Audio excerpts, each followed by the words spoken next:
'Yan uwa masu kallo, Assalamu alaikum wa rahmatullahi wa barakatuh. Barkanmu da saduwa a wannan lokaci, insha Allahu ta'ala. A yanzu za mu tattauna akan wasu muhimman abubuwa guda biyu. Abu na farko da za mu tattauna akai shine wani mummunan abu mara daɗi da ya faru, makamancin abin da ya faru akan marigayiya Hanifa Abubakar, a inda wani malaminta Abdulmalik Tanko, wanda yake koyar da ita a makarantar boko, ko mu ce shugaban makarantar boko da take cikin makarantar, ya yi garkuwa da ita, ya kuma salwantar da rayuwarta, wanda a halin yanzu ana cikin shari'a. Duk da yake mun ji shiru har yanzu ba mu san, ba a kawo mana rahotannin wato ko abin da yake wakana yanzu. Kamar hankalin mutane ya ɗauke da kan abin a bisa al'adar mutanenmu, za su yi ca akan abu, za su mai da hankali akan abu, amma daga an ce a ɗaga shari'a, ɗagawa ɗaya biyu zuwa uku ana tafiya, sai kaga ƙarshe mutanen mu sun watse. In ban manta ba, na taɓa ji Sheikh Awwal Albani ya goranta wa mutanenmu akan wannan, ko kuma wasu yawa ya ce 'yan kudu suna goranta mana akan wannan cewar ku dingi ɗaga shari'a, matuƙar za a ɗage shari'a Hausawa za su gudu. A taƙaice dai mutanenmu ba su da juriyar bibiyar abu. To ita wannan shari'a ɗin ko da tana wakana, to amma ba shakka mutane sun gaji tuni, sun tsere, an daina maganar kwata-kwata. Mutanenmu kenan na Najeriya, Allah Ubangiji, ko mu ce 'yan arewacin Najeriya kenan, Allah Ubangiji ya kyauta, ya kawo mana gyara. To makamancin abin da ya ƙara faruwa na rashin imani, a inda wani yaro, wani bawan Allah ya sace 'yar makwabcinsa. Kamar da naga Datti Asalafi ya rubuta a shafin sada zumunta, sannan ya saka wani bidiyo mai muni, irin dai the same abin da ku gani akan kes ɗin Hanifa Abubakar. Shi wannan makwabci ne, uban 'yar ya masa alheri, ya masa alkhairi da yawa. Ƙarshe ma dai da azumi da sallah duka ya hidimta masa, amma ƙarshe ya garkuwa da 'yarsa.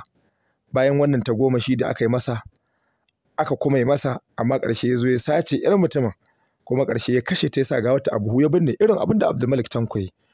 Bidiyo ne wanda Datti Asalafi ya saka a cikin shafinsa. Bari mu karanta abin da ya rubuta. Yake cewa, kamar yadda, ko kuma ya rubuta a taken rubutun, ƙarshen cin amana kenan. Kamar yadda za ku gani a bidiyo, wani makwabci ne ya yi garkuwa da 'yar makwabcinsa mai shekaru 4, subhanallah. Yarinya mai shekaru 4, ya ce ashe bai sani ba, yana tare da mugun makwabci, kyarkeci, wanda ya garkuwa da 'yarsa, kuma ya kashe ta, ya binne gawarta a cikin buhu. Yanzu dai ya shiga hannun 'yan sanda. Wato yana nufin uban 'yar yana tare da makwabcinsa, bai san makwabcin nasa kyarkeci ba ne, domin shi makwabcin shi ne je garkuwa da 'yarsa, ya kuma kashe ta, ya saka gawarta a buhu. Yake cewa yanzu dai ya shiga hannun 'yan sanda, wato jami'an tsaro tuni sun ram da shi wanda ya wannan kisa. Yake cewa a cikin azumin watan Ramadan da ya gabata, mahaifin yarinyar ya taimaka wa makwabcin nasa da tallafin kayan abinci. Haka da aka zo hidimar sallah, ya taimaka masa da kyautar kuɗi naira 20,000 domin ya fita haƙƙin makwabci. Ku duba fa wannan abu malam. Bayan abinci da aka bashi, kuma aka zo aka bashi kuɗi, amma ƙarshe ya waiwayi wanda ya masa wannan alkhairin da mugun nufi. To wannan kaɗan ne daga halin 'yan adam, musamman mutanen mu baƙaƙe 'yan arewa. Allah Ubangiji ya kyauta.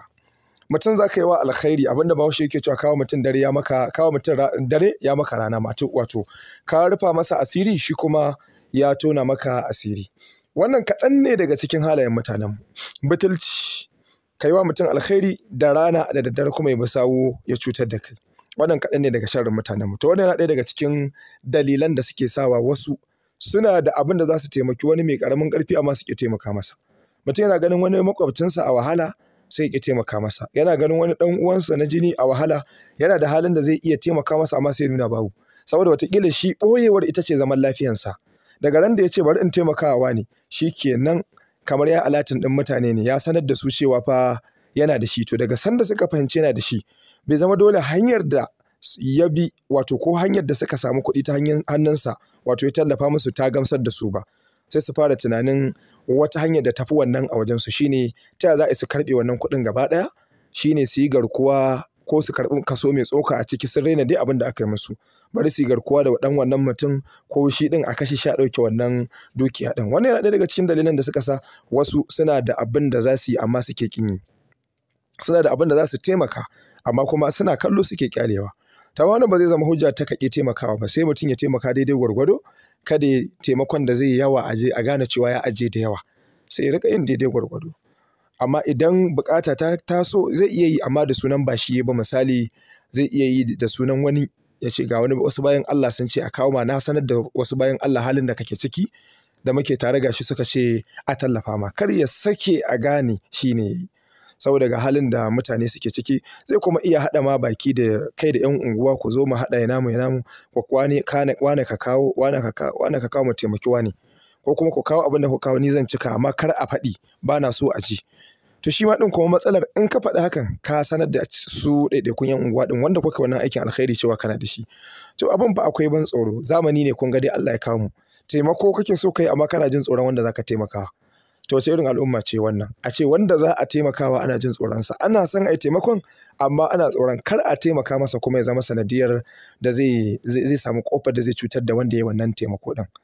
To abin fa gaskiya yana buƙatar nazari sosai, yana buƙatar mutane su tsaya su gyara halayensu. Wannan ita ce al'ummarmu. To baya ga haka 'yan uwa barakallahu fikum, idan muka duba za mu ga cewa wannan laifi na a saci yarinya a je a kashe abin ne, musamman har a saka gawar a buhu, kusan ma ce shi Abdulmalik shi ya sunnanta, amma wani ya yi irin wannan kafin shi bai shahara ba, shi ne ya shahara duk duniya ta ji. Me yasa laifin yake ci gaba da hayyafa? Wannan yana cikin abubuwan da mun tattauna a kansu a baya, cewa yana ɗaya daga abin da yake ƙara yaɗa ɓanna shine yayata labarin waɗanda suka yi ɓanna ba tare da yayata labarin hukuncin da aka yi masa ba. Wannan kuma ba laifin su haƙiƙanin 'yan jarida ba ne. Wani lokacin suna da laifi amma wani lokacin laifi na hukuma ne. Su 'yan jarida inda suke da laifi galibi in abu ya faru suna bibiyar abin da farko. Da yawa in abu ya faru za su naƙalto me ya faru. To amma kuma su ci gaba da haƙurin bin abin har a ji ƙarshen yayage abin ya kaya. To za ka ga da yawa ba sa iya yi. To irin wannan ko da an yi hukuncin bai zama dole su zo su yaɗa wannan abin ba. Wani lokacin ba har sai a hukuncin sai ga maganar ba ta yaɗu haka a cikin mutane ba, sai dai kawai can kana cikin karatu ko ka ci karo da wani kilif sai a ce ai an yi hukuncin, sai ka ga ya ɗauki watanni. Duk da yake hukuncin da ake yankewa baya wuce a ce an kai an ɗaure ko wani abu makamancin haka. Amma zartar da hukuncin kisa wannan kuma shine babban laifin hukuma, wanda shine gabar da nake son haska a baya. A nan ne hukuma take da laifi, rashin zartar da hukuncin kisa akan waɗanda ake yankewa kisa. Abin bakin ciki kwanan nan nake samun labarin in ka je prison za ka tarar da 'yan kwandam da yawa, ba za su kirgu ba suna nan. Akwai waɗanda an kashe ɗin akwai waɗanda tabbas ana, to amma dai mafi yawa za ka samu waɗanda suke kisan kai ɗaure su ake yi, a ci gaba da turkar su. Ƙarshe wani ya tsufa a nan ya mutu, wanda kuma yake da gata wataƙila a zo a yanda aka yi ƙarshe ka ga mutum ya dawo yana yawo a cikin gari. Allah Ubangiji ya kyauta, kai mana maganin waɗannan fitintunu. Don haka hukuma ita ce za ta yaɗa abu in ta so, kuma ita ce za ta hana yaɗuwarsa. In hukuma ta so hana yaɗuwar sharri irin wannan, idan an kama irin waɗannan masu laifin kamar yadda ake ba da labarin an kama su, to a ji kuma labarin an zartar da hukunci a kansu. In ku har ba za a yi haka ba, to ko menene zai faru, hukuma za mu iya cewa tana da kaso mai tsoka wajen faruwar wannan abun. Allah Ubangiji ya kyauta. To a wani labari na daban kuma, wani matashi ne da ake ganin kamar wato ko ruwa biyu ne, rabi mutum rabi aljan, ana kiransa da suna al'ajabin Gombe, ya yi wani hawa na musamman a ranar hawan sallah da aka yi a jihar Gombe. An zanta da shi game da wannan hawa da ya wanda ya bambanta da na kowa, menene dalilin da ya sa ya bambanta, da kuma abin da ake faɗi cewa shi rabi mutum ne rabi aljan, da kuma yaushe ne ma dai zai koma duniyar su ta aljanu, a cewar ina fahimci tambayar da aka yi masa da kuma amsar da shi ɗin ya bada. Akan faɗi cewa akwai wasu mutane da rabi mutum ne rabi aljanu ne, irin waɗannan akan kira su da suna 'yan ruwa a wani lokacin, ko kuma a ce ruwa biyu ɗin kamar yadda su wato mutane suka rika siffanta shi wannan yaro da shi. Ana cewa wai idan ana so a rabu da su akan kai su bakin ruwa a zabga musu bulala, in suka ji zafi suna faɗa ruwa shikenan sai a neme su a rasa, da dai wasu abubuwa masu kama da almara da tatsuniya waɗanda ake ba da labari. Ba tare ɓata lokaci ba, bari in sanya muku zantawar da aka yi da wannan bawan Allah, ku ji komai daga gare su, domin waka a bakin mai ita ta fi daɗi. Yanzu dai kai tsaye muna tare da abun al'ajabin falakin Gombe, wanda wasu suke ganin rabi mutum ne rabi aljani ne, aljani ne, wasu suna cewa mutum ne aljani ne. Har yanzu dai abun da yana nan a sirrance, babu wanda zai ce ma gashi menene. To kai tsaye yanzu za mu je mu ga tambayoyin, wanda a cikin tambayoyin da jama'a suka yi shine tambaya na farko, shin abun al'ajabi yaya salo da shirinka ya bambanta da na saura, kuma yaya aka yi kai a tashin farko daga zuwanka ka saye zukatan mutane, ka ɗauke hankalin duk wasu wanda suka yi hawa a Gombe bana?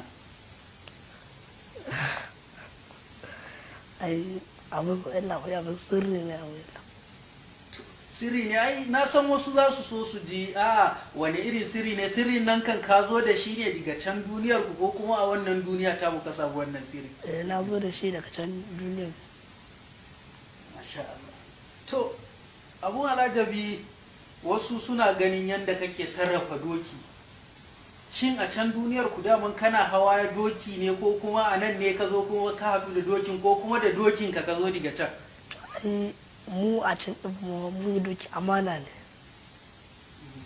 A can. Wasu mutanen suna tambaya irin shigar da abun al'ajabi ya yi, suna mamakin irin yadda suka ga, sun ga kada, sun ga tsuntsaye, su babu dai irin abun da ba a gani ba a shigar abun al'ajabi. Sannan kuma an ga wata fata ma wanda ba a san ita wannan fatan menene, ko kuma kaya ne wanda a gidan falaki ka zo ka same su, ko kuma sun waka taho da su ne daga can? Na taho da su ne daga can. To yanzu dai kana nufin cewa kenan dukkanin abubuwan da ka taho da su, da aka ganka da su a lokacin hawa, abubuwa ne naku na sirri wanda ba kowa ba ne ya san su ke. To sai batu na gaba, akwai mutane fadar Kano wanda sun ce su suna so su ga abun al'ajabi ya je ya musu hawa a fadar Kano.